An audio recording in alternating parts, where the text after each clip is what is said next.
Listen calmly. Everyone, Psalm 46:1. God is our refuge and strength. Beloved, the world in which we walk is not always gentle. Storms rise without warning, hearts grow weary, and the soul often trembles beneath unseen burdens.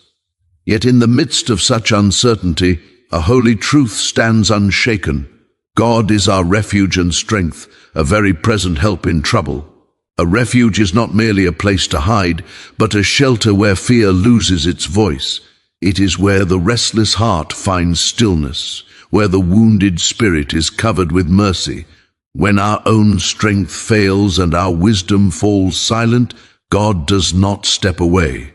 He draws nearer. He is not distant in the hour of distress. He is present, attentive, and faithful. Strength, too, is not only the power to stand, but the grace to endure.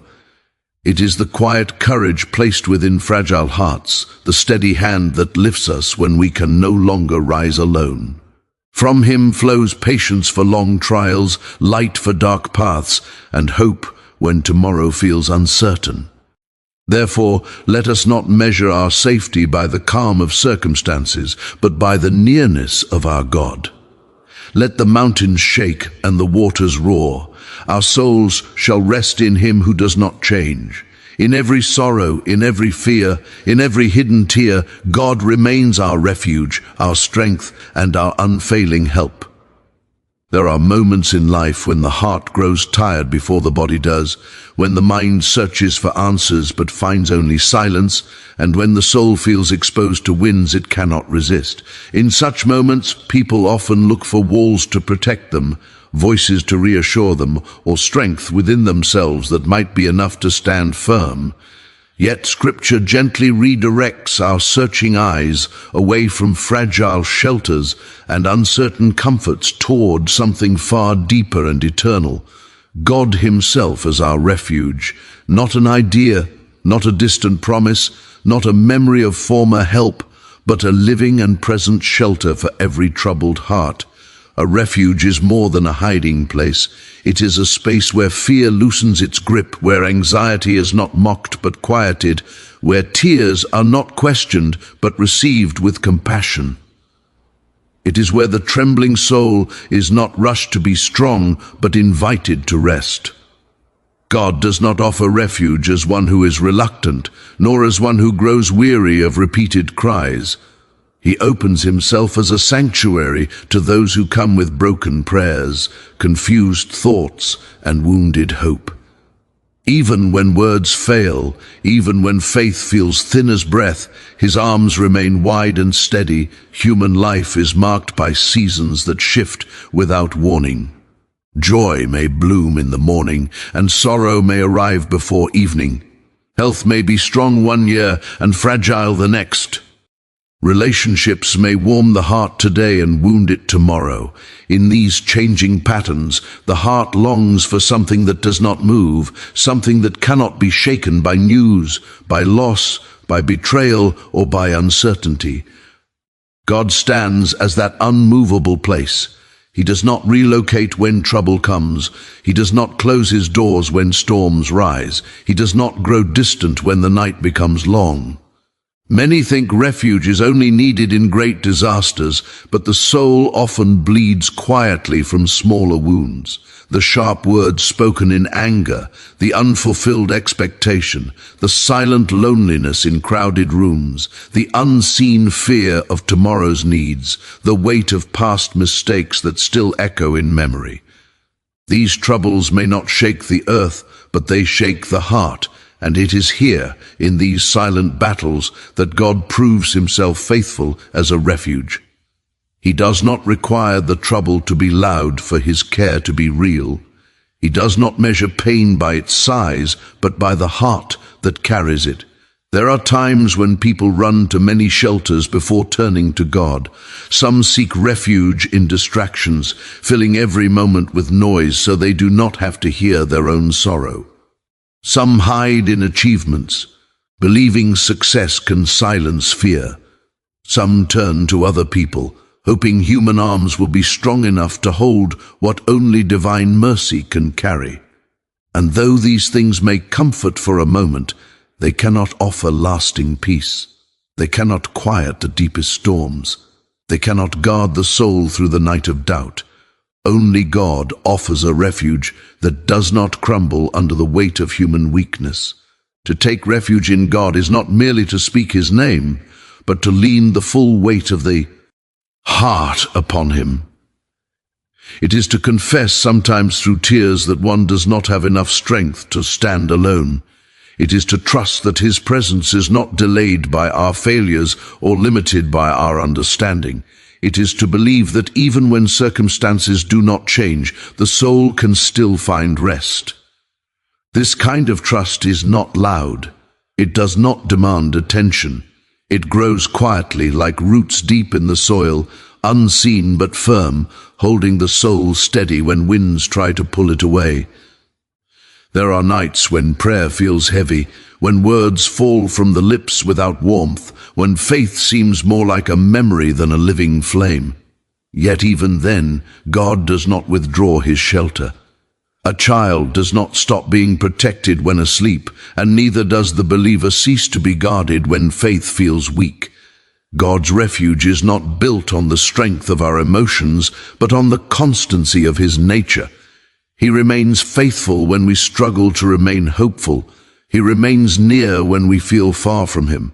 He remains our hiding place even when we forget how to run. Those who have walked long with God often speak of troubles not as signs of abandonment, but as invitations into deeper trust.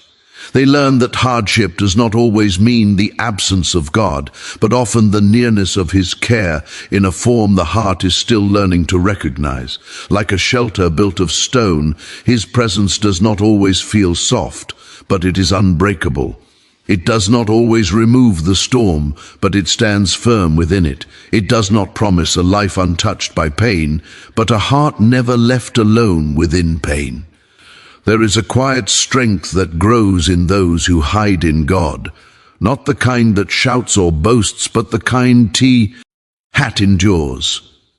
It is seen in patience when answers delay, in gentleness when anger would be easier, in forgiveness when wounds remain open, in prayer when silence seems endless.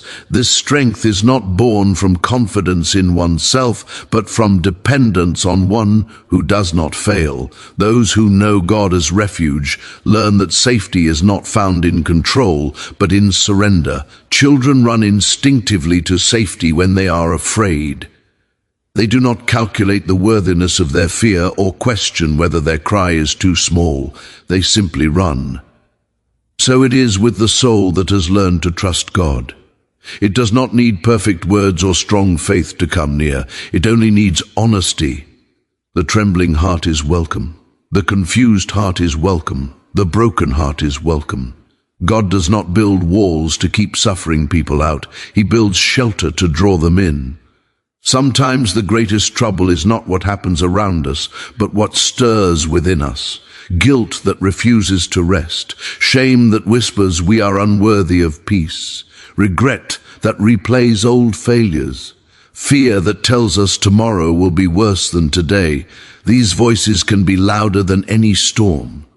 Yet even here God remains a refuge. He does not shame the wounded conscience. He does not turn away from the burdened memory. He offers mercy where the heart expects judgment and rest where the soul expects rejection. To live knowing God as refuge is to carry a quiet assurance through uncertain days. It does not remove tears, but it changes how tears fall. It does not erase questions, but it softens their weight. It does not always open the door out of trouble, but it opens a door into peace within trouble. And this peace is not shallow. It does not depend on news or comfort or visible rescue.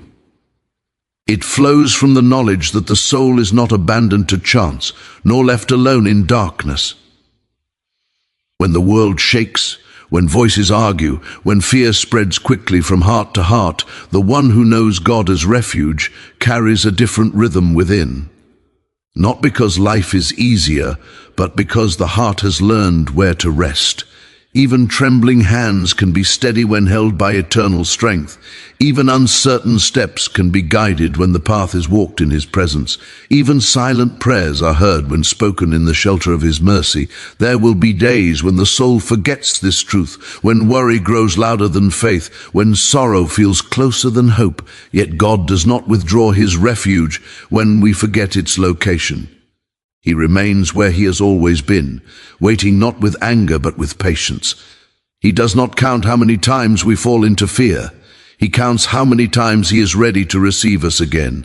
His shelter does not close at night. His mercy does not sleep. His care does not weaken with time. To say that God is our refuge is to declare that no trouble has the final word over the soul.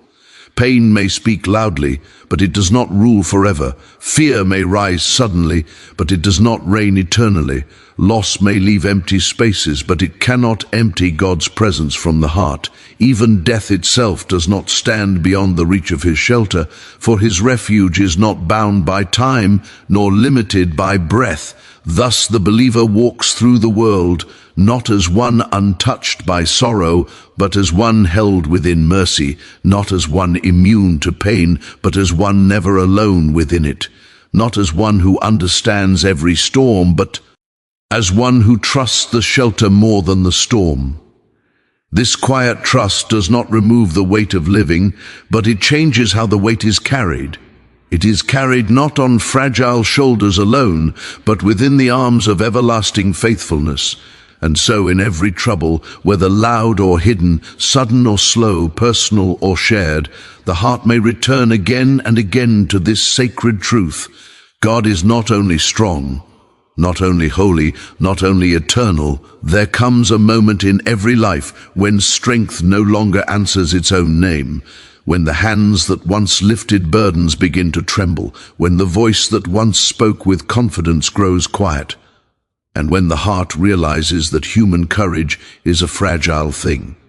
Weakness is not a stranger to the soul. It enters through loss, through disappointment, through long waiting, through unanswered prayers, through battles that leave no visible wounds, yet drain the spirit deeply.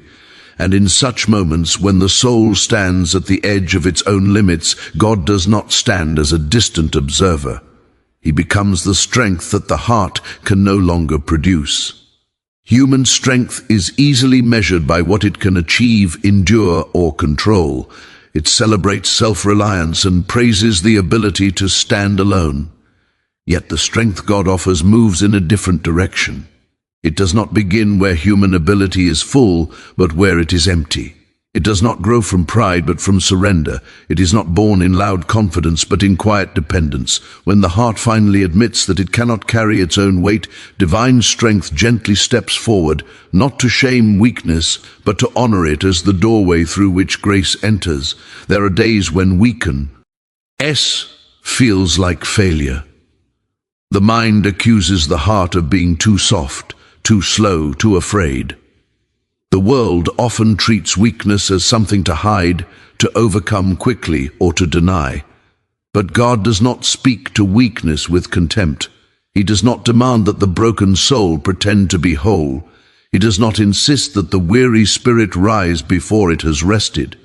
Instead, he draws near as one who understands the language of dust, the limits of breath, the heaviness of sorrow carried in fragile bodies and restless minds. Strength from God does not always arrive as sudden courage or dramatic change. Often it comes quietly, like morning light entering a dark room, slowly revealing that the darkness has not won. It comes as patience when answers delay. It comes as peace when understanding is absent. It comes as the ability to rise again, not because pain has ended, but because love remains. It is the strength to forgive when bitterness feels easier, to hope when disappointment feels safer, to pray when silence has grown familiar. The soul learns over time that weakness is not the opposite of faith, but the place where faith learns to breathe. In weakness, prayer becomes honest. Words fall away, leaving only the heart. In weakness, pride loosens its grip, and the illusion of control fades. In weakness, the soul begins to listen more than it speaks. to wait more than it demands, to trust more than it explains. And in this quiet space, God's strength settles like a deep and steady foundation beneath trembling feet.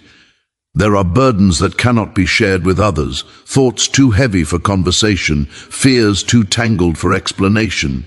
People may offer kindness, but they cannot enter the hidden chambers of the heart. God does. He does not knock as a stranger. He enters as one who has always known the shape of our sorrow. He strengthens not only the outward life, but the inward being, where battles are fought without sound and victories are unseen by human eyes. When strength is human, it grows tired. When strength is divine, it renews. It does not grow weaker through giving, it multiplies. The more the soul leans upon it, the deeper it becomes. Like a spring that does not run dry, it flows gently but endlessly, sustaining the heart through seasons that would otherwise consume it. Even when the body grows weary and the mind grows slow, this strength continues its quiet work, holding together what pain tries to scatter. Many fear weakness because they believe it will expose them to judgment or abandonment. But in God's presence, weakness becomes a sacred confession, a prayer without sound, a truth spoken without fear. It is the moment when the soul stops pretending and begins resting.